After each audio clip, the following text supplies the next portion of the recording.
Welcome, dear friends. This is a very interesting video on how a refrigeration system and a air conditioning system works. Refrigeration, we all know, is a phenomena of cooling the space below the ambient temperature. So it is not simply cooling; it is cooling below the ambient temperature, and both the refrigerator as well as AC system, be it a split AC system or a central AC system, utilizes a common principle wherein the space is cooled below the surrounding temperature. So this objective is to introduce to you the very common applications which you find around you and understand the concepts based on these common applications. The fundamental concepts of refrigeration we would be learning via these applications. So these three applications, the household refrigerator, a split air conditioning system, and central air conditioning system is what would be explained conceptually in the next few slides. We have all seen a refrigerator, and we all know that the refrigerator has a freezer section. It has got the space at the top of the refrigerator, which is the freezer section. And then below that is the space for storing the food. And you know that the lowest temperature is encountered in the freezer section. The lowest temperature which is experienced in the refrigerator is the freezer section, and the temperature is some negative value. So let us say that the temperature is -4 degrees centigrade or -5 degrees centigrade. So the temperature below this freezer section would be somewhat higher, and as you go progressively lower the space, you would find that higher temperatures are encountered in this, but these temperatures are still much lower than the surrounding temperatures, and this would enable us to preserve the food atoms, okay, and increase the shelf life of these food atoms. So you all know this.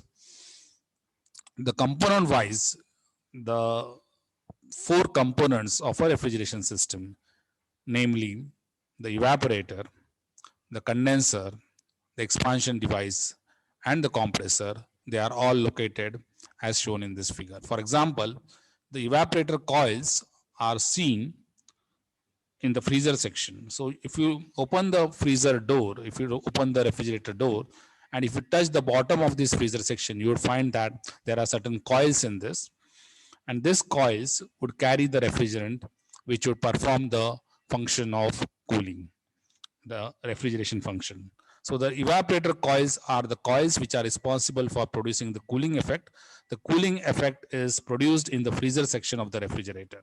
Okay, and the temperatures, as I said, in the freezer section is -4 degrees centigrade. So you won't find the coils in the cabinet. Okay, in the other parts of the cabinet, there are no coils. Still, you'll get cooling because of convection.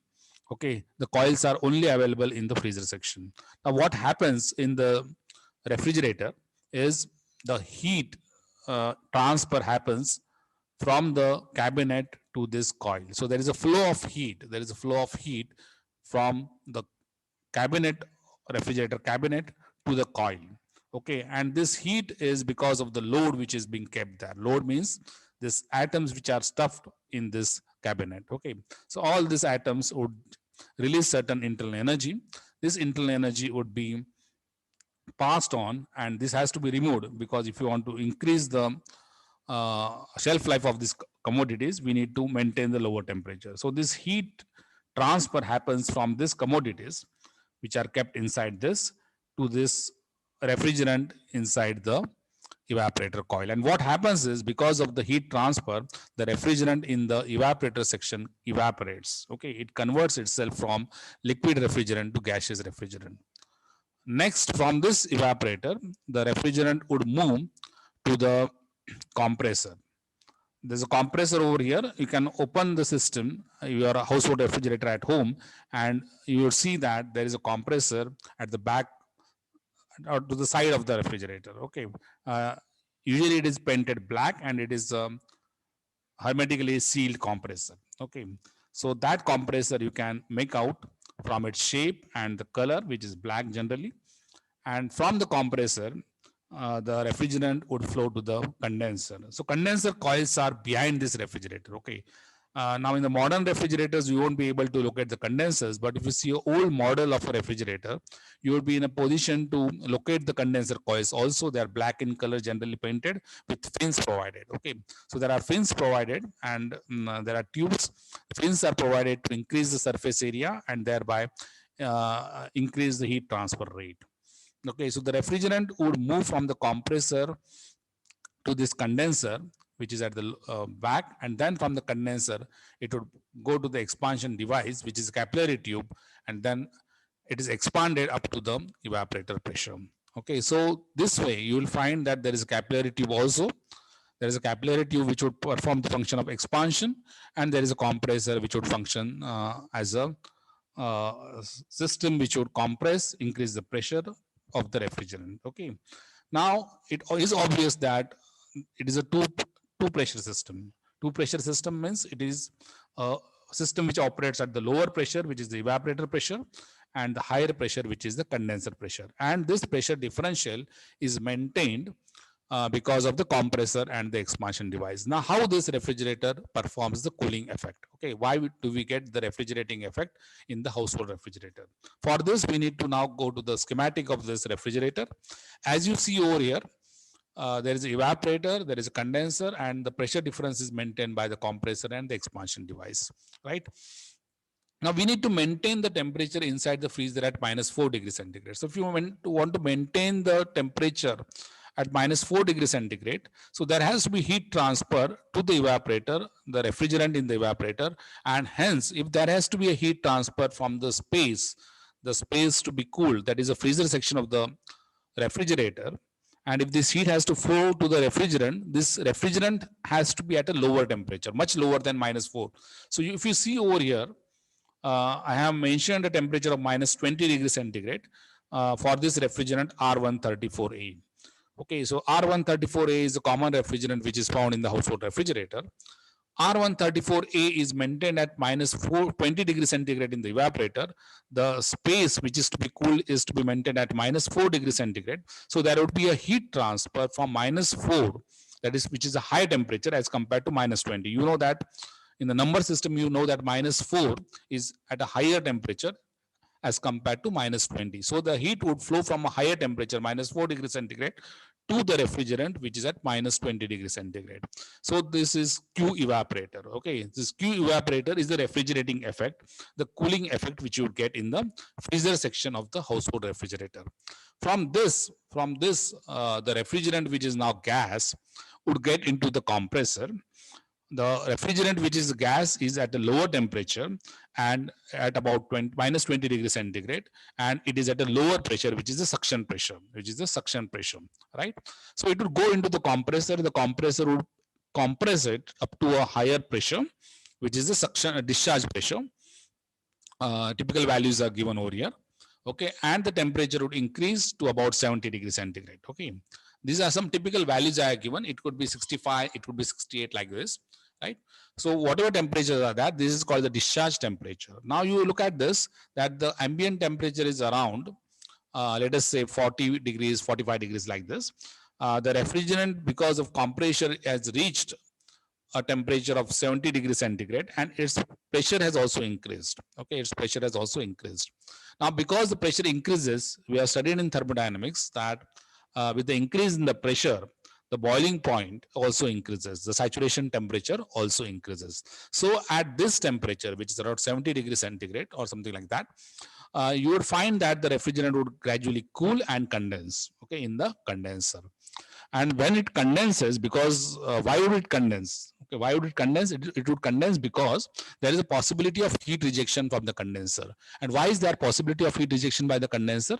There is a possibility of heat rejection by the condenser because the condenser is at a higher temperature as compared to the surrounding temperature.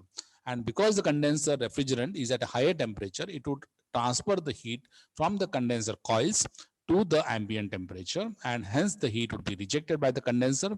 When the heat is rejected by the condenser, the refrigerant would condense, and this condensed refrigerant would then be expanded in the expansion device. Okay, the refrigerant which is condensed is at a higher pressure but is in the liquid form, As it expands to the suction pressure back again, the lower pressure, it would be now at a lower pressure, but it would be mostly liquid. Okay, so this way you would see that the refrigerant would move on circulating. Okay, so this system of a combination of evaporator, compressor, condenser, and expansion device would perform the function of refrigeration, and it would help us cool the things in the household refrigerator. Now, why do we require a compressor? You would say that compressor is necessary because you need to increase the pressure.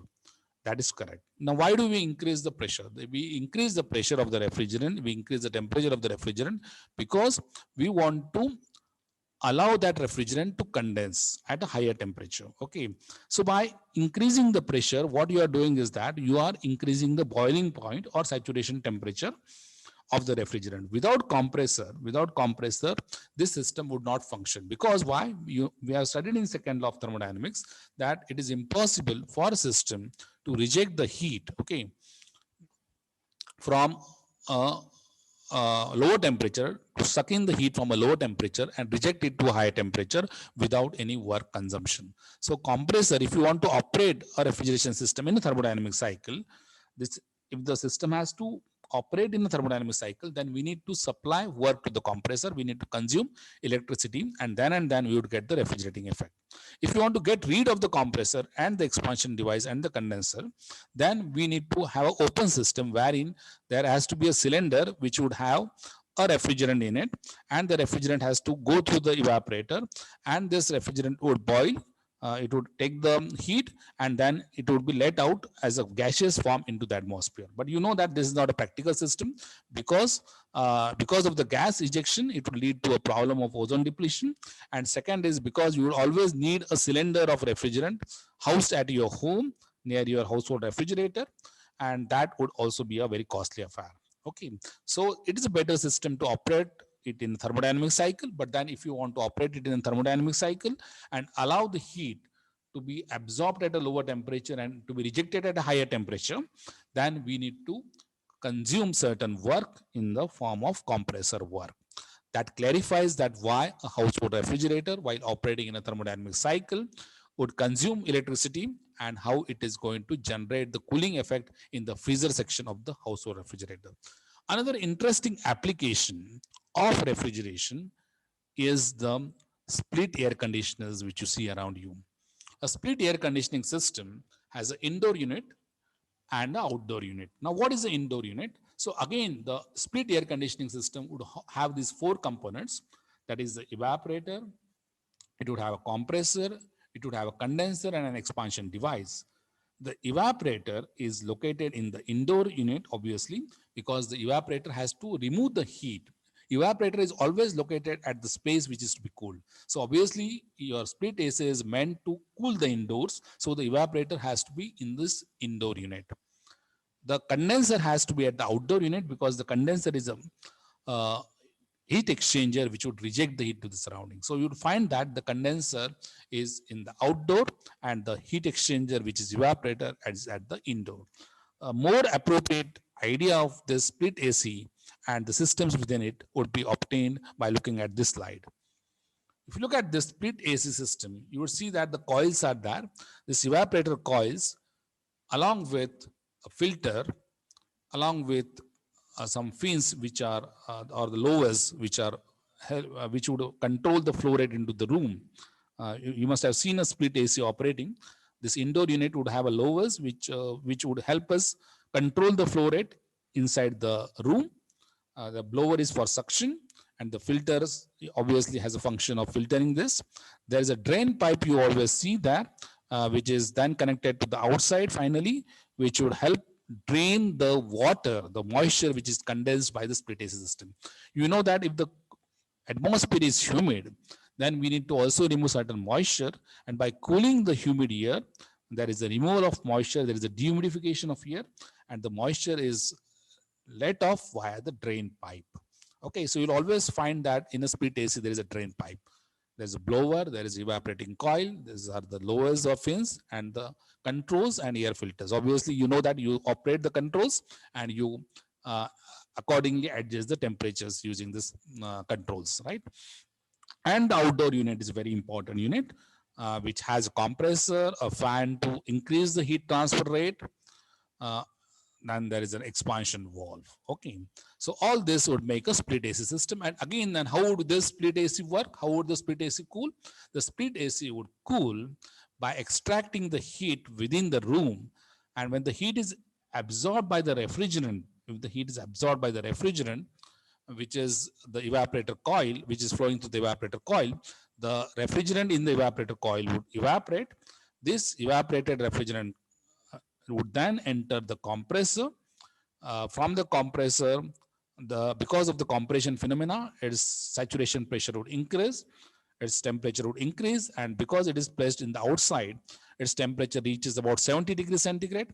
And this temperature, high temperature refrigerant, which is in the condenser, and because let us say the surrounding is 50 degrees centigrade, so there would be heat rejection by this outdoor unit. Okay, because the condenser refrigerant is at 70 degrees, the ambient is at roughly 50 degrees centigrade. So there has to be a heat rejection. And when there is a heat rejection, the refrigerant would condense. The condensed refrigerant would be then expanded in an expansion valve, right? And then back again, it would go to this indoor unit via the copper tubes. Okay, so this is how the split AC would also give us the cooling effect inside the households. So the principle remains the same, whether it is a split AC, whether it is a household refrigerator. The principle is that we use these four components, basic four components, and we change the boiling point, we change the saturation temperature of the refrigerant and achieve the desired effect. In the next lecture, I will be discussing about the central air conditioning system. Thank you very much. Bye for now.